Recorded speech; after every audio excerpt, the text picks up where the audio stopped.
I've heard you talk about, like the ebb and flow of life, like dealing with the negatives and the positives. Like, can you expand quickly on how you process that? Because like I feel like, Once you've been as a 15-year-old boy, you've been shouted at by a 32-year-old sergeant major. Nothing much fucking gets in your way, to be honest. yeah. So look, life's full of challenges. You know what I mean? Probably had a good start, and my first job delivered me a fair bit of scar tissue, you might say. So, because I was a bit of a thin-skinned bloke as well. So those first couple of months in the army, they were tough because that was pretty confronting shit. And so you just have to roll with it, right? You can't. What can you? Yeah, I get angry at times, maybe sometimes irrationally, but when you don't get your way or things don't work out how you want them to. But what have you achieved by getting angry? That's sort of nothing, right? Mm. And I think you've always got to take things on net. That's the biggest thing. You've got to just understand, like, I'm sure when I'm fishing next week, for example, right, I'll put a hook through my finger, right? It'll be really painful. I've used it 2 or 3 times in a week when I go fishing, right? Now, if that's all I remember about that fishing trip, it's been a bad fishing trip. If I don't remember the 6 days spent with my mates, I don't remember all the great fish I caught. I remember just the jokes and all the shit we're giving each other. I just remember that one prick in the finger. I almost bled out one year, to be honest. But that was still a great. But I had a cold and I was taking like some medication that just did my blood out, and I got one little nick on the fan. I dropped a liter of blood in the boat, to be honest. But that was still a fun year. So on balance, you look at things on balance. I'm involved in a lot of political campaigns, and I get called all sorts of names and stuff. But for the most part, it's like, well, okay, they're just idiots, and you sort of roll with that. And did we achieve our ends? At least did we get our point out? Did enough people hear what we're saying? Yeah, we did. Okay, that's this. And the sum up, we've absolutely lost on too, right? Where we've just been handed up arse every time, and you've still got to once in the balance of life. Mm. Then it's great. Once again, like across 4 years of Shark Tank, we had fuckwits turn up to our house. We had real security issues, for example, right? So, Wow. but on balance, it was Yeah. we're not going to measure it against those Muppets. Welcome to another episode of Unlocked from Within. Today's guest is a tech startup investor, Steve Baxter. He is a proud Australian and proud Queenslander, born in the remote town of Cloncurry and raised in Emerald in the state's Central Highlands. In '94, at the age of 23, Steve put his life savings of $11,000 on the line to launch his first startup, the pioneering internet service provider ASE Net, from the spare room of his Adelaide home. Servicing more than 35,000 customers, ASE Net was eventually acquired by Ozmail UUNet under the stewardship of its founding director and former Prime Minister Malcolm Turnbull. From 2015 to 2019, Steve has been a shark on Channel 10's Shark Tank Australia. In 2001, Steve teamed with his schoolmate to launch his second startup, Pipe Networks, a provider of wholesale telecoms infrastructure that was listed on the ASX in 2005. 8 years later, they sold it to the TPG Group for $373 million. Steve spent a year working with Google in California in 2008, leading a project to deliver high-speed telecommunication systems across North America.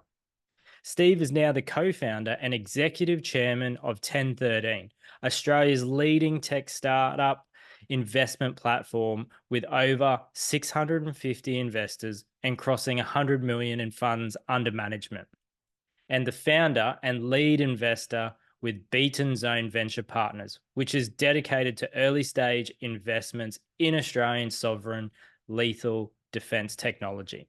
Today, let's welcome Steve to the show. Hey, Steve, welcome to Unlocked from Within.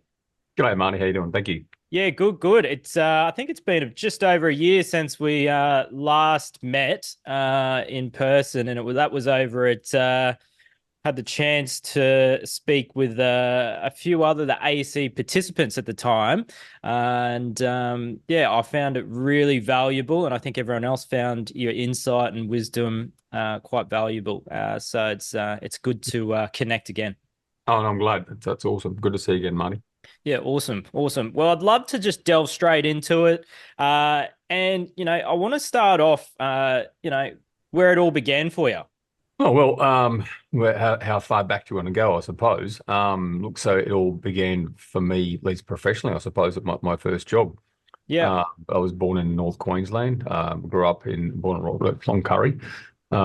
Grew up in Emerald, home of the world's best thermal coal, as I like to say, in Rockhampton. At 15 years old, excuse me, I enlisted in the army. Signed up on a 9-year contract. If you think 15's bad, wait till you think about a 15-year-old signing a 9-year contract. But loved it. And through that process there, I suppose I got a technical education. I had some great life experiences. Really, really enjoyed being a soldier. Enjoyed it more now I'm out, to be honest. Those stories are always better when you're out. And then uh, started a business so about 9 years into the army, 8 years into the army. I started a business while I was still serving. That was a dial-up internet service provider out of a suburban house. That went quite well. Sold that. That was in Adelaide. Moved back to Brisbane and co-founded a telecommunications company with a chap I went to school with. We listed that in 2005 and we sold that in 2010. And I've been an early stage investor in mostly software businesses, although now a little bit sort of hardware and a bit of military and defense stuff. Up to this point, I'm a dad with 3 kids and a loving wife. I hope I'm a good dad and husband. Awesome. Awesome. And, just backtracking back into when you were growing up and did you have any other siblings? Yeah, excuse me. I had 2 sisters and I had a brother. He passed away a couple of years ago, unfortunately. But Yeah. So it was 4 of us. Yeah, it was a busy household. Wow. Wow. And were your parents always there or did you move there? No, the mum and dad were together. But mum passed about 10 years ago, or 12 years ago, I want to think it is now. Yeah. So dad's still with us, Yeah. kicking on. He's up in Rockhampton still, but yeah, we're very good. Dad was in the Queensland Rail. Very honest sort of blue collar occupation. It was a clerk in there, so I suppose it was a white collar occupation inside of QA. Now I think about it. Yeah. But we were out at Cloncurry because Dad went there because he needed that next job up in the promotion ladder, I suppose, and backwards and forwards from there. But I had a great childhood, to be honest. I mean, we would have been we weren't wealthy by any stretch of the imagination. Probably somewhere average at the time, I suppose, so far as socioeconomic status is concerned. Yeah. Loving parents. We were lucky, born with the lottery, right? We had 2 parents, and they both loved us. That's awesome. And through your schooling, how did you find school for yourself? Was that a Oh, struggle look, or? up until grade 10, I quite enjoyed it. I sort of probably puberty hit when I was 14 or 15 and went, oh, it's stupid. Would be a good description, I suppose. Just a young dumb kid. Didn't do so well, so I was surprised and glad when the army accepted me, I suppose. I wouldn't have gone back to school, and my life would be a lot different, that's for sure. But, it's a good country. I speak a lot at schools actually, and I sometimes worried. I asked her and sort of before I speak, I chat with the organizer and say, look, my background is basically I bombed out of school and didn't like it and stuff. So how much do you want me to tell them? They always say, just tell it all unvarnished, which is great. And I just like the fact that in Australia, your plan A should be to get a good education, right? But if plan A fails, then plan B can be pretty bloody good. So we have so much to be thankful for in this country, which is fantastic. Yeah, right. And did you have any aspirations when you were, I don't know, 14, 15, 16 of going a different path to the army? No, I just wanted to be a soldier. Yeah, that was it. Mm-hmm. Wow. I had a pretty unrealistic romantic expectation what that meant, to be honest. But yeah. Most of those illusions get shattered pretty fast when you join up, you get off the bus, and someone starts shouting at you. Yeah. Things get real all of a sudden. The fantasy snapped in half, and so you would have been what, 16 at that time? 15. 15. Wow. And it was a 9-year contract that you signed. Mm-hmm. Your parents had to co-sign. Yeah. So your parents / guardian had to co-sign, which is legally good. Yeah. It's a shame that scheme's gone away. It was called the Army Apprentice Scheme. Should we be recruiting 15-year-olds in there? No. Sort of 17s for sure. And is the military a good place to conduct training? I think it is. I think it's a good place to conduct a lot of training, to be honest. And I think there's a lot of good skills for society in general that can come through it. I mean, there was some bad stuff as well. And we had it's a martial organization. It's there ultimately to do one thing, which is to stop the other person, if violently if need be. So it's a somewhat martial organization. You can be, um, so there's some unfortunate things that occurred. But on net, I loved it. There was some really bad things that happened too. Don't get me wrong. Nothing's ever perfectly good or perfectly bad, right? Mm. On net it was fantastic. I loved it. Yeah, yeah. And what was your role in the army? Like what section were you in? So my job was called Technician Electronics Systems Ground. So I was an electronics technician, but my roles were everything except radio, radar, and avionics. So, and there was a lot outside of that, I suppose. I did guided weapons, for example. I did a man portable air defense system called the RBS 70, which is being used in Ukraine actually to this day. Quite an effective weapon system, to be honest. The Rapier, which is a radar guided, very, very capital English, although now dated and probably out of service everywhere, weapon system was very, very effective weapon system. But everything also compasses and binoculars. Where our people, not that I ever did, we did tank fire control systems, medical and dental equipment, optics, hydraulics, night vision, cryogenics, so anything that's liquid cooled. A lot of the laser stuff's liquid cooled. So it's sort of where electronics and software meets the real world of things that have to move, Mm. that sort of interface. Yeah, okay. And that time in there, like, did you think this was it? You're going to be in the army for 30 odd years and this is your career? Or was there like a couple years in you were starting to shift and have a different thinking So look, process? it was essentially a peacetime army, which is really boring. I mean, you essentially train for one thing, I suppose, at a small level, at a personal level, and at a sub-unit and a large unit level. You're there to do what the government asks if things ever get that bad. Um, Fortunately and unfortunately, I suppose. I mean, I think I would, if I had the chance for an overseas deployment, I would have stayed. But it was somewhat boring. Armies that don't fight wars are except some boring places to be.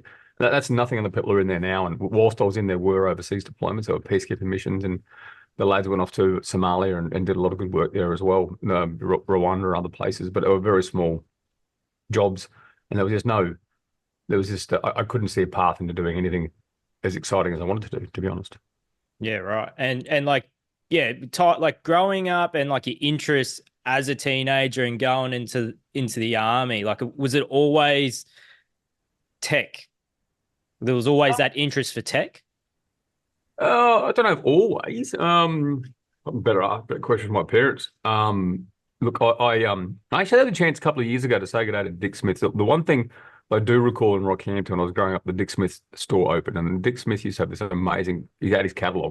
Mm, The front, I think I want to say probably the back third was a catalog actually, of things you could buy and prices, and the rest were literally was how-to electronics. It was like a little textbook, to be honest, but it mm, was probably well targeted at sort of teenage kids, to be quite blunt. It was mm. fantastic. It was like $2 at the time or something like that, and probably the equivalent of like $15 now. I got no idea, probably $10 now. Um, and I got a chance to just thank Dick when I was at a conference and I was speaking about aviation related matters, and he was there, and I got a chance to say thanks, and because I think that probably had a large impact on my desire to get electronics, to be honest. Yeah. Okay. Cool. Cool. And like in the army, like what were the key takeaways that, you felt that shaped you on on the journey ahead? Um, don't be a prick. Um, would be the best description for it. The army has a saying, being Jack. I don't know exactly where it came from, but it's about the worst thing you could be called. So you've got to pull your weight. You've got to do your job. You can't shirk responsibility. You've got to be honest. So, you've got to be part of a team, I suppose. So, it taught me. I get asked that question a lot about what the army teach me, and I've taken nothing I learned technically I've applied since being out of the army, to be honest. I haven't had to fix a single radio or binocular or night vision gear or guided weapons since, funny enough. Um, but it taught me small things. It taught me it teaches you a sense of humor. Jesus Christ, you need a sense of humor because they screw you around like you wouldn't believe. If you haven't got a sense of humor, well, you have to grow one, otherwise you get out really fast, to be quite blunt. So it taught you to have a sense of proportion. About we have a saying, Because you're always getting in trouble. I don't know, even if you weren't doing anything wrong, you're getting in trouble. And so I was like, what's the worst thing they can do? Take your birthday away? It's sort of, they can rant and rave and wave their arms around like Kermit the Frog all they want. So so it roll with things a little bit. I mean, I wasn't the world's best soldier by any stretch of the imagination. I was probably barely average in a lot of respects. There were some, fantastic men and women, mostly men that I served with, who were far better soldiers than me. Lessons, but if you like, being on time is a big one. Mm, Nothing worse, especially young people nowadays. Christ, they're rude. mm, Literally, if you were late for something in the army, it was just faster to take yourself to the jail rather than turn up, get beat up, get put in handcuffs, and then dragged to the jail. So, but and I don't. And this was a little bit of an exaggeration, but not far off it. But when you're being relied on, and if you're late, when you have to do your ultimate task, and if you're late, people will die. mm. So, it's be relied on, I suppose. Speak with honesty, truth. At the same time, have a bit of fun, bit of self-deprecation. Roll with the punches. Yeah. Yeah. Interesting. And then from there and on, like, how old would you have been? Around 23, 24 when 23. you I don't decided want to to. leave? Yeah. Well, I think I left at 24. I started my first business at 23. That was November 94. Um, so yeah, and I was out the following. I got out 4 months early, so it was the following September or October or something. I got out, I want to say. So it was, yeah. Took an $11,000 home loan deposit and bought a bunch of computers and modems and plugged it in, and it didn't work for 2 days. That was scary. And fought bugs and software and taught myself how to program. Literally, because you had to. Um, uh, yeah, so 23. And what was the inspiration behind that? Like, what can you like taking you back to the initial stage that, like, okay, I'm going to go in this direction and start this business? Like, what was the initial inspiration? So I'd been using computers for a little while, I suppose. I was using bulletin boards back then, what called BBSs, which are like isolated. It was someone else's computer you could dial up and you could swap files. And that might sound a bit lame to kids nowadays, but that was huge back then. That was that's how you transferred information. So and then I was at a computer user group meeting for so Linux was quite new at that point in time. It was still like patch level 1.5, or there wasn't. This is probably 7 or 8 months after Linus first sort of put it into the wild. And so I went to a Linux user group meeting, and I saw someone had the X Windows system, so actually had the graphical interface going, which is still another big deal at the time. And then I saw a browser, which at that time was called Mosaic, the browser, which turned into Netscape, being used.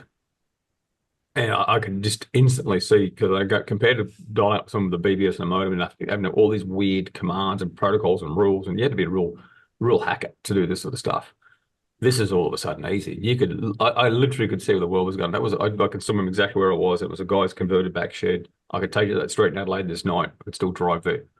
Um, and I thought, I just got to get in this. This is going to be the biggest. And I thought a whole bunch of things would change. I could see how a lot of transactions would go online. I could see a lot of shopping would go online for easy things. I never thought we'd buy mattresses and shoes and even clothes online, because I always figured that a bit more tactile. You want to sort of go and. But I suppose what happened in the meantime was the China manufacture miracle, which has come back to haunt us now, hasn't it? But so that cheap Asian manufacturer essentially sort of mixed with that ubiquitous way to access, different people selling, and it's now just gone nuts, right? Everything's online, money's online, taking it to the nth degree with sort of Bitcoin, I suppose. Mm. And like that initial, I guess where I'm going with it to try to, if anyone's listening out there, like, when creating that first business, like, your goal, was it like, oh, I just want to make $100,000 or $200,000, or was it like, I Yeah, could no, see? I wrote a small business plan, and like all business Yeah. plans, as soon as I opened the front door, it was wrong. I can't recall. I'm sure my wife can. I thought that if I had 300 users, I would pretty well we'd be made, so to speak. But I had an unrealistic expectation of what we could charge. I looked at what competitors were charging, and I thought, well, if I can only charge a little bit less than that, and they're charging, like, if they're charging like $1,000 a year type thing, and if I can get 300 customers, then it's $300,000, which seems to make sense. And back then, realize an average wage was 28,000. A good wage was probably $28,000, $29,000, to give you a perspective. Yeah. So that'll at least cover my wage and probably double type thing, if you know what I mean. And Emily, my then fiance, now wife, because she worked in the business too. But it's never that easy. There's always expenses you forget, and there's always, revenue's always harder, and expenses are always easier, and you always forget them. So it's never that easy. So I had a Yeah. pretty low expectation when I started that business. We ended up with about 60,000 customers. And that was when by the time we'd sold the last of that business. Um, Wow. uh, that's not right. It says we had 65 staff and 35,000 customers. I'm sorry, I got that wrong. Yeah, right. And like if you can backtrack to like with cash flow and sales when you were looking at that jump from just being yourself to hiring someone, like was that a tricky situation, or was just you had enough cash flow and you just were like, right, we can afford to pay and start hiring people, and you started getting momentum after that? Yeah, in the early months there were a few heart start moments, to be honest. So uh so we used to send out bills to people, for example, right? And most people don't pay their bills. So we learned that pretty fast. So we went from that to asking for money in advance and smaller amounts in advance, which took care of a lot of that problem. But that was, like, we had two cars in the family. I had to sell mine in order to just to get enough cash coming in, and that was a bit of a moment. I could always see that there was a way through it. And Emily, my now wife, she showed had an enormous amount of faith in me. And that sort of scares me at times how much faith she had, to be honest. Um, so we started a house, and by sort of the following February, I want to say we'd rented a shop in Adelaide. Now this is the days before credit cards, everything like that. So people couldn't ring up with the credit card or organise lines. They couldn't dial up with it. They couldn't get a line with the credit card. So that literally had to come and visit. And a lot of times people come with cash. A lot of people didn't have or trust credit cards still because there were still generational memories of depression and in through people's parents and families and stuff. So a lot of people didn't do credit cards. Mm. So money orders and checks were big. People would bail them into us. Look, it was somewhat easy. We had a pretty predictable sort of revenue flow. We charge an annual fee, which is only $40, and then essentially $1 per hour to access it, and minimum buys being $20 up front, which took care of the billing problem. Then we had some monthly subscriptions later on, but that was how we started. Yeah, right. And that was just great. I mean, our margins were very solid. I couldn't tell you exactly word from memory, to be honest. Mm. I think by the when we finished, we are doing around about sort of 700K a month. So it's about 10 mil a year Yeah. in rev at that point. So And what did you end up selling that business for? yeah, it was about probably so we sold that in two tranches in 99 and then in 2000. And the combined price there was about 5 mil, which I now know to be an exceptionally low price, essentially. So probably um uh yeah, if I'd held that one, I had mates who held and probably stayed in for another sort of for a lot longer, I suppose. And I suppose had businesses probably about 20 times that size. Oh, that can't be right, but probably about 10 times that size. Um, and probably only got about 3 times as much. So the scale, it's interesting, but I still think I left a lot of money on the table on that sale, to be honest. But I like where I am now, so it's really hard to complain. Yeah. Yeah, right. And like the inspiration, like from on the journey on, like what was the inspiration in going to that second business? Well, I didn't want to get back into business. We sold that. Moved back to Brisbane from Adelaide. Families were in Queensland. I started working for a company up here. I'd acquired a lot of technical skills along the way. I was working for AAPT, a large telecommunications, probably the third largest telecommunications company at the time in Australia. Didn't really like that at all. I wasn't the best employee, to be honest. Then an old schoolmate contacted me, and he had an idea to do what sort of a wholesale telecoms business. I've been doing a lot of that in SA anyway, and there was a lot of in South Australia, and there was a lot of what we did through the peering side of the business was being done by incorporated associations, so groups of competitors who have banding together in order to sort of defeat the boogeyman that was Telstra. And unfortunately, I had a club attitude to it. No, I started a couple of these, to be honest. And then the idea there was, well, let's professionalize this and actually run it as a service.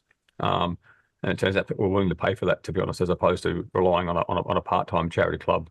Mm. So Then from that, we got into fiber optic cable, small scale data centers, uh, and then international submarine cables, even going to the nth degree. Wow. Wow. And like how like over a time frame, how quickly did you start employing people and staff and scaling it? Oh, that business there. So we started that in 2001. We had our first staff in within 6 months, I imagine. I would have thought, well, within 6 months, I would have thought. We got person we hired was a technical chap. Um, then we started building fiber networks, and we started getting some contractors in who we ended up employing, I suppose, ultimately. So within so that was 2001. Um, by 2004, we'd done a small pre-IPO capital raising, and in May 2005 we'd listed. And I think when we listed, we're probably around about sort of 15 staff. So I'm trying to remember now. Sorry. Yeah, Yeah, 15 right. staff. So, Wow. And like, looking at that first business and then that second business, were there similar themes in the challenges you had to deal with on a day to day? Was there a pattern? yeah, there's one. I mean, there's Telstra. I mean, Telstra was our biggest competitor and in a lot of cases only supplier. I mean, so and that's that sort of scenario hasn't been removed from the current um from current telecommunications at the moment because you now have NBN in there as a problem factor. But no, Telstra was massive to manage. Yeah. In general, like manage the business with systems quite well. Both businesses, to be honest, we had really good underlying databases and systems and things that control machines or things that schedule people and tasks. So we had sort of a repeatable quality sort of approach to how to do things. Um, have people do as least work as possible, not because you don't trust them, or but because a machine will do it repeatedly the same way each time, and you'll get a more quality output, and you'll have less issues in the long run. Yeah, right. So, the second business pipe network was a difference. We had, I mean, software had come a long way as well. We had a lot more things to control. So we had to manage data centers. We had to operate a fiber optic network, which is sort of tough because it's the nice thing about fiber is it's unpowered, so that you don't provide. It's called dark fiber. You don't provide any light over it. The customer does all the lighting up of the fiber. That's good because then you mean you have less equipment. It's also bad. You don't know if it doesn't work. So, we had to put a lot of systems in place that if customers started reporting outages and there might be a break, backhoes are evil for networks. Rats are pretty bad. Rodents will actually destroy fiber. Wow. So, if there are hits on the network, it's usually not only one customer that's affected, it's like 4 or 5 customers. So Mm. we put in place like an intersecting tool so you can sort of quickly, if okay, this customer has a circuit that goes across these routes here, or they're all reporting faults. The common bit's right here. Well, let's send a repair crew onto that street. And oh, look at that, there's a backhoe. Fancy that. Let's go talk to the backhoe operator and wrap him over the knuckles. And how did you navigate the GFC? Yeah, well, it was not well. That business ultimately very well, I suppose. But just prior to the GFC, about a year prior to that, we had started a submarine cable project to build a submarine cable between Sydney and Guam. Around about 200 million. I think it was about 160 160 US, about 200 million Aussie was going to cost us. I could have these wrong. There's plus or minus $20 million either side. I can't exactly remember. We'd borrowed some money. We'd also raised some money from shareholders. And then, the GFC, and it was quite a strong commercial project. And then the GFC hit and literally, and we were financing the remainder of the build using a large debt package from banks, but that was back with customer contracts. So it was a really safe commercial transaction, I suppose. And then the GFC hit, and literally the bankers just they fired floors full of people, and the bankers just disappeared. Mm. So customers got worried as well, and then our share price went from we're listed at 40 cents probably 3 years before, got up to $4.80, and then we fell to $1.80 during the GFC. Wow. Actually, so then we brought Macquarie on board to help us assess our corporate options, which is code for hey, someone come and buy us before we go broke. Yeah. Yeah, and we would have gone broke, sorry, but we had to finance another sort of $110 million for the cable, and given the share price, and we couldn't raise the equity, or we could, but the equity share price had gone from $4, nearly $5 down to sort of $2. Mm. And so that was going to be a massive dilution issue, and so there was all sorts of knock-on effects, to be honest. And they took us through about a 12-month process and rebuilt the share price for us, and we sold for, in the end, we sold for they rebuilt it to 5.90, and we got an offer to get taken out for $6.30. Wow. So, it was over about 10 or 12 months. It was an incredible period of time. And like on the day to day, like did you just have that belief, you know, the tides are going to turn. I've just got to keep showing up. So look, in September '08, I left the business as a full-time executive, stayed on the Yeah. board, and went and worked with Google in California. I was on the board still, and I was very much involved at that level, obviously the board levels, not an Mm. operational level. Um, well, lots of things happened during that period, like curl your toes, something that I Yeah. really can't have recorded, to be honest. Yeah. So, yeah, um, I don't think I've never lost belief, that's for Mm. sure. We had so much damn value wrapped up in it that we couldn't afford to lose belief. Yeah. Yeah. And so in the end, it was TPG that came to the party. Yep, TPG Telecom, they came Yep. in, all cash offer. Took about 6 months. They take out of listed companies usually 6 months. It's called through a scheme of arrangement through the courts. Needing 75% vote from shareholders essentially, which we got. It was a good day. Yeah, it Yeah. was a lovely day. Awesome. Awesome. And you were still in Google through that period, or that's when you came back? No, I'd come back. So California wanted to capital gains tax me on top of Australia. So I up and left. Yeah. Pretty well. So Was that a good year there? Looking at how Google does things. well, it was, I suppose, it didn't kill me, so it was good. I mean, but it was thoroughly professionally, bitterly disappointing, to be honest. I did not professionally enjoy my year at Google. I found it an extraordinarily hard company to understand. The people there were hard to understand. The level of entitlement of staff was embarrassing, to be honest. It was literally like they were just overpaid kids. Um, uh, I did struggle there a lot, to be honest, because there was no, and they've done very well. Obviously they've got a massive company. They had this amazing intellectual property moat being Google search that everything was based around, and then obviously came advertising, and then probably the genius YouTube acquisition. But no, I found it very, very tough year. Yeah. Yeah. Interesting. Interesting. And so with the sale of like TPG taking over, like what was the buyout in the end? Total buyout? It was $373 million. Yeah. Wow. Wow. And There was 1,000 shareholders. Well, there was actually, no, there was price, but then like a whole bunch of like, it was like $6.30. There was like about 1,000 shareholders near the end.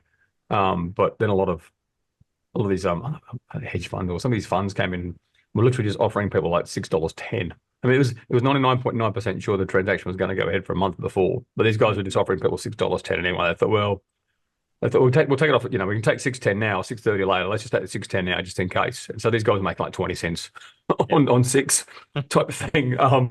So I don't know exactly how many there were at the end, but Yeah. there was a lot of shareholders at some point came along for that ride, which is great. Yeah, right. And the journey after that, where did that lead you next? Did you have Um, some time off or? yeah, I thought I would have a bit of time off, and I suppose I did, not much. The time between me leaving that 6 months during that scheme when I was no longer working, I pretty well had that off as a holiday anyway. So we left the US. I just had to get the stamp of the passport that night to end my US tax residency essentially. And we went back to Australia, had a quick holiday, and then came back to the US on a 3 month tourist visa. We did a bit of traveling, packed the house up, and then moved back home essentially. So and then I thought, well, what I want to do, I learned to fly while I was in the US. That was good. So I came back and bought a plane, just a small single engine aircraft. So I did some pottering around Australia, had a bit of fun flying about. And then started, did a couple of small investments in some people and some businesses. And, the first one's never your best. I shouldn't say, but my second or third one did quite well. We got a pretty good exit out of that one, to be honest. But for the most part, there was a bit of experimenting on exactly what it is you wanted to do and what I want to invest in, and end up being, sort of what people would think about as a technology venture capitalist. It's sort of me, but at a smaller end, sort of more the angel. I hate the term angel, and I'm not that religious, to be honest. I mean, I also think that the term angel makes people think you've got some magical power or some shit, and you don't. So, but early stage investor, what I like to deem myself. And is there a pattern to what you majority like to invest in? Like, is it majority of them service-based businesses that might not necessarily be like a physical product, mostly tech in the avenue of tech? I'd say it's tech. That's a bit tough to, it's a bit of a throwaway term, to be honest. So, I like software. I mean, software is good. Software is, you make a lot of money out of software. You can make software easy. You can change software easy. You can market software fast. You can and it's exceptionally profitable. So so that I'm an investor. My business is to make money for essentially for a family. We got another business where we have 650 investors who sort of potentially follow me into deals. So we're trying to make money for them as well. Mm. So yeah, software's easy. Hardware's hard. Um, for the most part, we look for traction, I suppose. The best traction you can have is profit. The second best is revenue. The third best is usage. But if you've got profit, you probably don't need me. So revenue and usage is something we're pretty keen to look at. Interesting, interesting. And what was the story of how Shark Tank all came about? Like, what led you to want to go on that show? Yeah, so I was doing lobbying in Queensland. I'd set up something here in Brisbane called River City Labs. I saw there was a gap in the market with respect to or gap in the ecosystem with respect to services available to early stage entrepreneurs. So I set up a co-working space called River City Labs, and we used it as a bit of a clubhouse, and we ran a bunch of events, like almost 500 events over 6 years. It was a lot of events. Um, um, and that I suppose had raised my profile in the entrepreneurship investing space in around the traps. And a PR firm I had on board who was specifically out there to raise my profile, because when I was lobbying government on certain things, I just needed people to know who I was, and that I wasn't just some Johnny come lately. There's so many people out of the consulting scene, or they were an executive in a business, which is great, trying to do things and literally marketing themselves as the next freaking Sergey Brin or Mark Zuckerberg. Either they've done this stuff and they just hadn't, and it was just annoying. And Yeah. they were doing it from a big heart for the most part, but they were just, and the things they were saying were just wrong. So I wanted to really raise my profile, and that bought the Shark Tank opportunity, which was very did that for 4 seasons. Is a very generous thing to be allowed to do. A lot of fun, met a lot of people. Really enjoyed it. Anyone who says they don't like celebrities never had it. It's fucking great, to be honest. So, I mean, on net, it's good. Once again, there was some shitty parts to it, and there was some most were brilliant, to be honest. And like, what would be some of the things like behind the scenes with Shark Tank that the general public don't see, in terms of how long it takes to put something together if you do select, a company that you just want to invest in? Yeah, look, well, I'll say that it's only on B grade TV shows that investments happen in 8 minutes, Mm. basically, right? So for the most part, it never happens like that. We tend to have an investment committee meeting every 2 weeks, or we try to. And you'll usually see them at between 2 and 5 investment committee meetings before you make a decision. So uh, so it just takes a lot of time. And we have in my syndicate business, we have eight staff, and for the most part, they prepare and execute deal flow. So there's a lot of getting deals in, having looked at them, trying to understand that are they a fit, why aren't they a fit, and okay, do we put these forward for deeper due diligence, because that takes time, and that's a resource, and that's money essentially. So just the amount of work that goes in, I think we've done up to 260 hours of work on one deal. Wow. We have a little time recording system essentially. So that's a lot of time.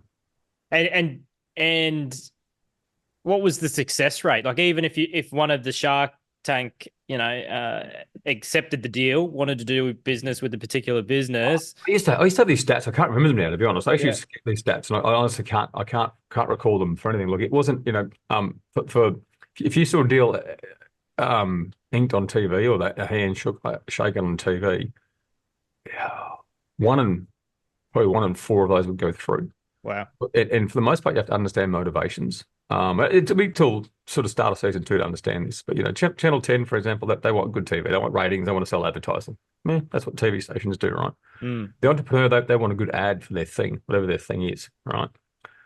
And so what are the motivation of the shark? So for me, I actually want a deal flow, if you know what I mean. And uh, you know, I think some of the others wanted to raise their profile as well, which is fine. So and I can't really speak to their motivations. I've got some ideas, but I won't air them here. Um, so when you know that, it's okay. So they might come out and basically pitch you an absolute fable of a business. There's nothing remotely that what they've just said that looks like their business. They've just bullshitted their way through the entire pitch. Great piece of TV, but uninvestable. And that point in time, plus Mm, we have an issue. If you out and out lie, mm. that's a prelude towards what you'll do in the future. Red So flags. we just don't like lies. Lies Yeah. are a forward indicator of future trouble. And so like obviously seeing however many businesses came through and the founders and whatnot, like was there a theme that you could see, a lot faster, a lot quicker of like that person's going to make it? No, The qualities, like did they show any qualities that stood oh, out? look, what you see on TV, 8 to 14 minutes on TV. The Mm, longest in a studio was about an hour and 20. The average would have been 50 minutes, if you know what I mean. So, um, no, the average probably would have been 30 minutes. Now I think about it. So, no, I think so. We shouldn't say so our best deal out of Shark Tank was season two was Will and Dave from Car Next Door. It was great business. So I had a fair bit of understanding about the delivery method, about the shape of their market, the marketplace, and how they got their deals and their business and their revenue and stuff. So and they were very capable pitchers. They'd come through the whole startup ecosystem, and they knew buttons to push and what to say. So I suppose that's the one that was a standout in that respect. But for the rest, I wasn't the best investor for that show in that I'm not good on what I call hula hoops and yo-yos. So I invest in software, right? And software's hard on TV because TV's you need to be able to demonstrate something. It needs something physical to show off, right? And that's not software typically, right? mm, So it's not a great opportunity for that format of show. And I like the format of the show, don't get me wrong, but it's more food and beverage goes well, fast moving consumer goods go well, things that you can touch, feel, smell, taste, they go well, essentially. But I don't invest in those. So I'm yeah. like, what do I do? I did, none of them went very well. So I got that all wrong, didn't I? And after like what was the biggest things that you took away from being a shark? Like reflecting back on that time. So I think what I said before is that you have to understand motivations. Mm, Always. And so it's like, I said, Channel 10 wanted advertising that the entrepreneur wanted a good ad, and me, I want a deal flow. mm, So okay, so what someone's motivations for doing this thing? It's like when they can pitch in a sales presentation, somewhat it should be like a gentle lie. It's called puffery. You can puff yourself up, make yourself look bigger than you actually are, right? But you can't say there's two of you and there's only one of you. That's not puffery, that's just lying, right? mm, So so and when you find a lie, it's always okay, well then, okay, not so much the lie, but why the lie. And mm. that's taught me a lot as well. And so you got to look behind and look at the motivation and look at the person. So but no, it was like I said, summarize what I was saying, it was a very generous thing to do. I think people who put themselves in that situation were very brave because, it could be looking at the great, it could look terrible. Yeah. So, and I'm glad they've got it back on, to be truthful. Like over that 4 seasons there, like the ones that did make it, the 1 and 4, like were they passionate about what they were providing? Like the focus, the motivation was on serving and making a difference, like Yeah, providing a service? but they're all sort of passionate. But Yeah. is it misplaced passion at the same time? Does it Mm, have to work out? Um, yeah. so um, you don't stay in business very long if you're not passionate. Jesus, business is hard. Mm, You just don't do it. I'm yeah, dispassionate. You can be dispassionate, I suppose, and still be. You can come across as dispassionate, but I mean, to stick to business, there has to be passion to actually get through it, right? yeah. So, I think it's how you come across externally, and how much grit, I suppose, you display by your actions, which is sticking with things and going through it. So the 1 and 4, I'm only guessing that too, right? Roughly. Yeah. Yeah. Yeah. Yeah. But for us, the 1 and 4 were the ones that wanted the deal. We learned in season 2, we'd get them we'd communicate with them and say, look, okay, that's all well and good if you don't want a deal and you've lied and this business doesn't look like what you've actually pitched us, let us know. And we just won't tell Channel 10. We'll tell. The problem was that Channel 10 wouldn't, if you did the deal and then it fell over between um doing between the filming and the airing, they wouldn't actually air it. Mm. So we'd say, look, okay, look, we'll just tell Channel 10 that we're in due diligence. Whereas if in DD the deal was proceeding, then they'd still air it. So we just say, like, we can bullshit to Channel 10. That's easy. We'll just tell them we're in constant DD. Just don't drag us down the garden path and make us, expend resources, because then we'll hate you and we'll tell everyone how much of a prick you are, basically.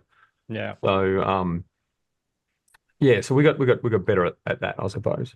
Yeah, right, right. And after, like, I guess if someone's thinking a business owner or a startup's wanting to go on Shark Tank or look for investment money, like, what would be the correct steps? Yeah, Like, do it. I mean, it depends. Make sure it's something that matters, right? Like I said, you'll do better if you have something you can demonstrate. Right. Software is really hard to demonstrate, for example. Some software, maybe, who knows, right? But okay, how can I get this across to a TV audience, right? Because what you want to be able to do is you want to keep your TV ad on, you want to keep that pitch, your TV ad on the air as long as you possibly can. So that's how you get the most value. So, I've advised a couple of going into this latter season who have actually approached me, and I say, look, just do whatever you do to get a deal. All right, you can always renege later on. yeah, Just go on and get a deal. Um, make it sensible. Don't be, that's much a lie, I suppose. But there's ways to get a deal, accept a deal, and then later on deny, and later on actually renege on it, which are quite safe and ethical, I suppose. But go on and get that deal. Work out something about you that's exciting. They can keep on air for as long as they can. Prepared to, don't go in there with your final evaluation. Know your numbers, for Christ's sakes. Just know your numbers, for fuck's sake. mm, Because not knowing that is just terrible. yeah, Um, so uh, yeah, get a deal, know your numbers. awesome, awesome. And then from then on the journey, like, with 1013, like, who's 1013 for? Well, 1013 is a highly aligned syndicate investment business. I'm now the non-exec chairman of. It's the operating partners, Stu Glynn and Arnvo. I also have Sophie Robertson as well. She's the investor relations manager, and we have another chap, Joel Pobar, who's a partner in the business too. He works out of Anthropic in California. He's a Brisbane, a Beenleigh lad, actually. So we have 650 investors in that business, who we offer a deal to. That the team sees well over 100 deals, I think about 140 deals a month. Wow. And over about 5 years, we've done 50 different companies. So it's about 10 a year that we actually put through, about one a month, one a working month. Let's face it, no one works in Australia December and January. So so we do about one fresh deal a month. So the team will get those deals. They'll do the due diligence. They'll build an investment case. They'll put it through an investment committee. It's highly aligned because there'll be always one large investor who's the cornerstone check, and typically that's me, but probably 9 times out of 10 that's me. Sometimes there's another investor out there who has more passion, more background in that area, who wants to put a bigger check in. That's fine. That's great. That alignment's awesome, right? Yeah. But someone knowledgeable with skin in the game is what we aim for there. We have $100 million under management in that business. So we broke that goal. We broke that mark just in the last month or so. And yeah, so and we invest in globally. So we probably 40% of our businesses are Australian, probably 40% domiciled US, and scattered around the rest of the world, Africa, through Asia and South America, some others as well. Wow. All in that sort of tech space, mostly software. We have one F&B. We have a booze-free beer. So that's going quite well, actually. I didn't invest in that one, actually. Probably I've only not done two, and the both I haven't done doing quite well. The other one I didn't do is actually got Coles and Woolworths as large customers, and I hate Coles and Woolworths as customers. And anything with Coles and Woolworths as a customer, you run away, because there's a high potential for shenanigans there. I think it's probably the safest thing I can say without being sued. Yeah. So, yeah. So does it answer your question enough? Sorry. Yeah, Mark? yeah, yeah. And, like, I guess, like, normally, like, if someone's listening, and when you're saying software for businesses, is app, like, creating an app Yeah, plus the software? Yeah, to but get it's yeah, apps. Like, yeah. if the answer is an app, what the hell was the question? So I mean, app's such a throwaway line. Be very Mm, careful. mm, Um, so uh, an app can be one way to deliver an outcome. That's true. But if it's your default, I want to create an app for this, and it's like, well, okay, no. What are you trying to do? Is the best way to do that with an app? Is a better way to get there. So but yeah, apps, online business. We've had, video, browser-based video editing tool, Clipchamp. That was one here. What else we've got? Well, almost everything software. We've got, podcasting businesses through to. I can't think of the portfolio at the moment. That's terrible. I should look it up. We have lots. How's that, Marty? Is that yeah, a yeah. No, that's all. Yeah, that's great. That's great. I'll have to And look it up. It's a bit sad. I'm actually going fishing tomorrow for a month. For a month, awesome. would be nice. Excuse me, for a week.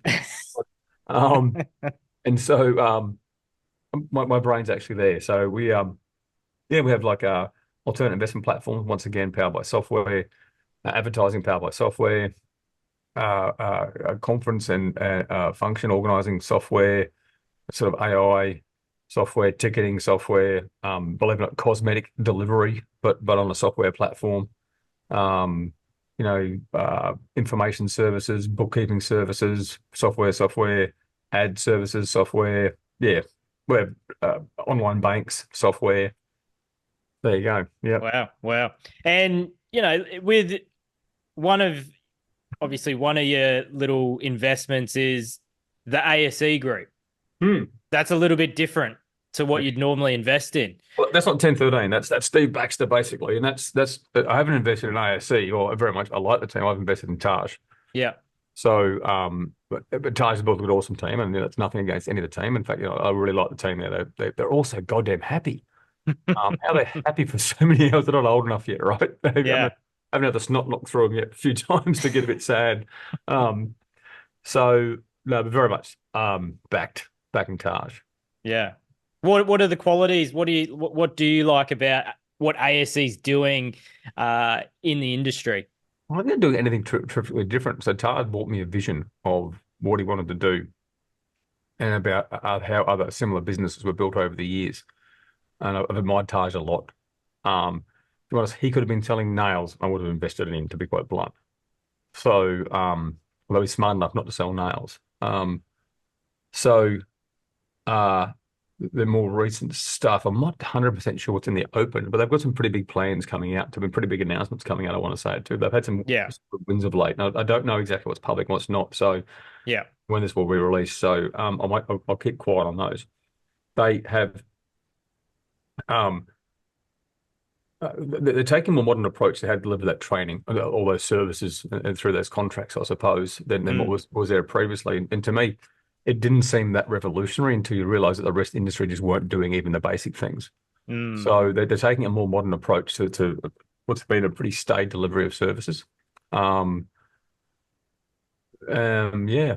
Yeah. Yeah. And I said, for me, it's literally, I just, I assist Taj on more business fundamental things. To be honest, I don't know his industry. I got no idea about his industry.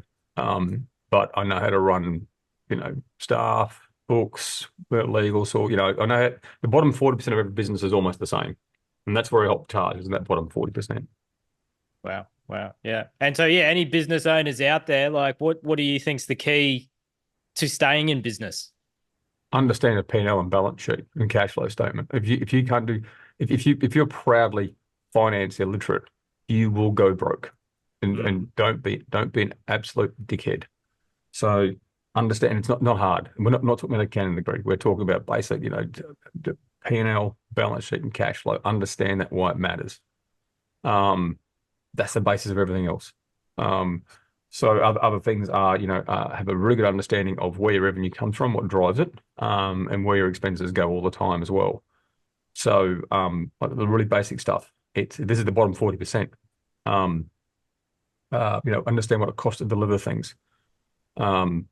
So many people get that wrong. Why'd you go broke? Well, because basically I was, buying it for $1 and selling it for like 50 cents. Well, it's going to happen every time, isn't it? mm. So, it's sometimes hard to work those numbers out. Well, you know what you're selling it for. It's very hard to understand what you buy it for or what it costs you to deliver. But you need to do that, and that comes from just a set of honest books. Yeah. Yeah. Awesome. And what, looking back on, the businesses you've been in, the businesses you invest in and whatnot, like has there been a significant failure that you've had that sort of shaped how you do business in the future or do things differently? Like, was there something that stood out that really? The biggest, the ones that I really feel the worst over, we have a lot of businesses that don't make it. And, when we have, so we have, we invest between 1 to 10% of it. If we own 10% of a business, it's a lot. I think the most owner of a business is about 19%. The next one down is like 7, to give you some idea, right? So, might have 10% of ASE. I can't remember how much I've got of ASE now. It's either 10 or 5%. Anyway, it's around that, right? So, um, and I've about 97 or something investments. So, if one goes under, it's about 1% of the portfolio, right? So, uh, but for me, the ones that I remember, and when that happens, a lot of things happen. There's a lot of value lost and a lot of jobs lost, and there's probably relationships that are destroyed at the same time, right? So it's never very good.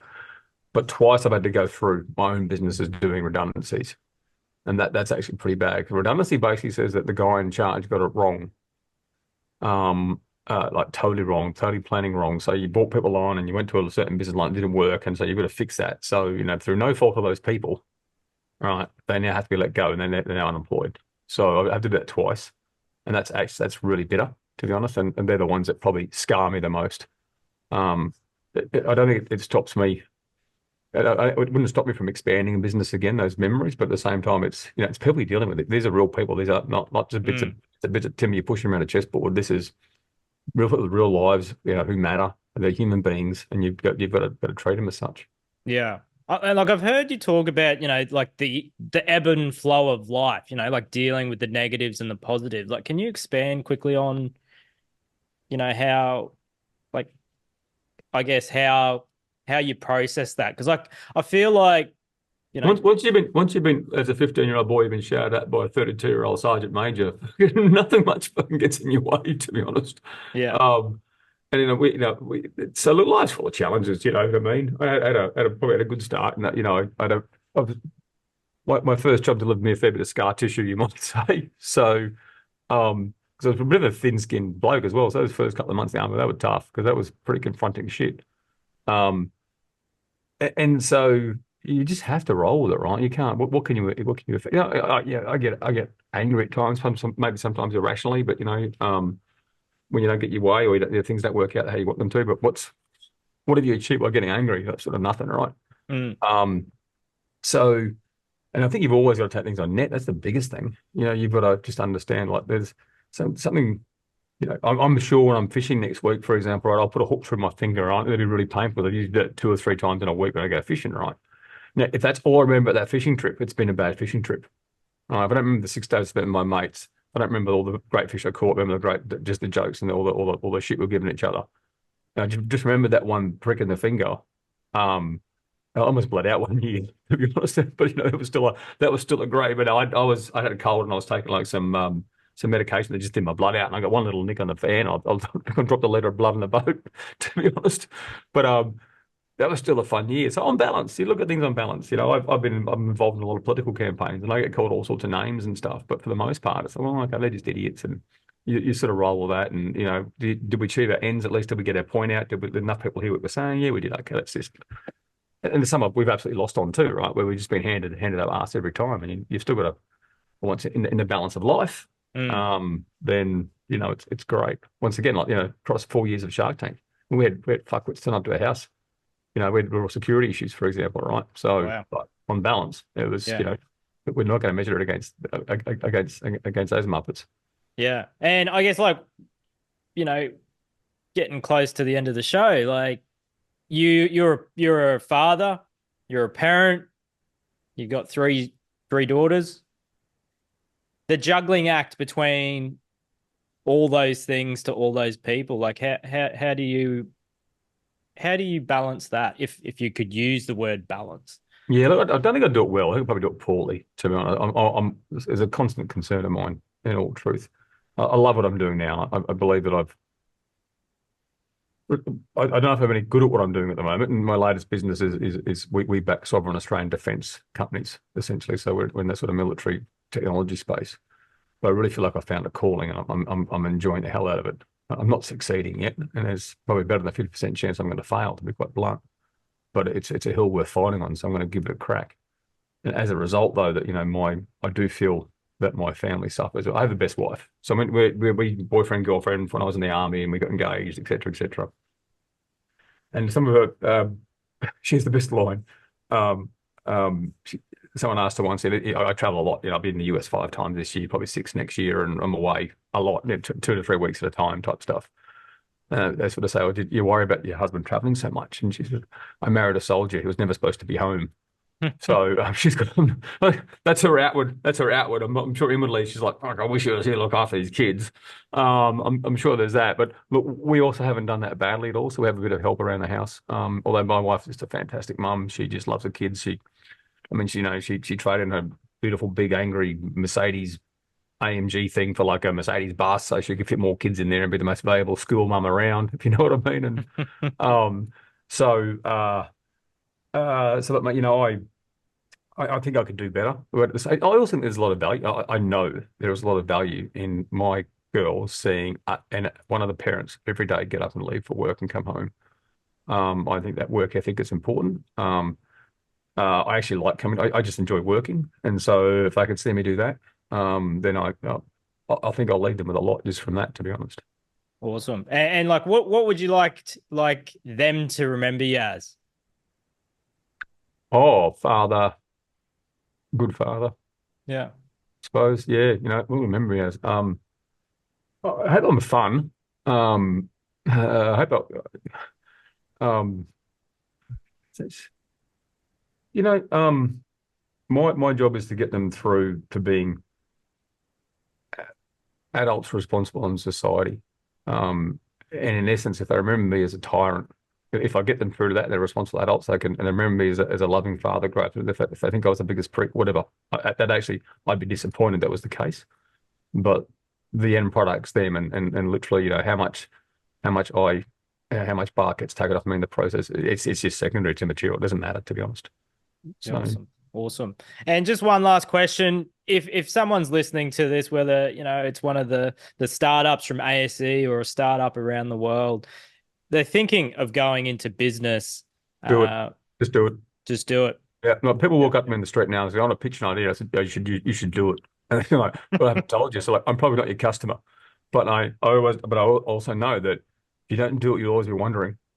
So you should just do it. All right. So I feel at times like General Haig from World War One. I'm just like throwing troops over the top of the trenches to get machine gunned down. But in this case, in business, right? I'm like, just got to do it. I mean, being in business is great. I love business. I love the fact you can start a business, you can set your own future. I really enjoy what capitalism brings the world because I think it's just nothing but a force for good. And I will encourage everyone with both feet to jump right in. As one of my favorite founders from Go On Vu says, come on in, the water's warm. It's really, really good. Awesome. Awesome, Steve. Well, it's been an honor to have you on the show. Thank you for your value and your wisdom once again. And yeah, love to do it again one time. No worries, Marty. Let me know when you want it. Cheers, mate. See ya. Yeah. Thanks again for listening or watching another episode of Unlocked from Within. Would you please do us a massive favor and like, subscribe, and comment about what you loved about the episode or what insights you got from the episode, and who else would you love to have on the show? If you could please share this episode with someone you think it could really help, please do that. If you'd love to learn more about Steve Baxter, please check the show notes for the links to his website and socials in this description. If you'd love to learn more about myself or interested in any high performance business and mindset coaching or future workshops, please reach out to me at martyclay.com. Again, thank you for listening or watching another episode of Unlocked from Within. Thank you.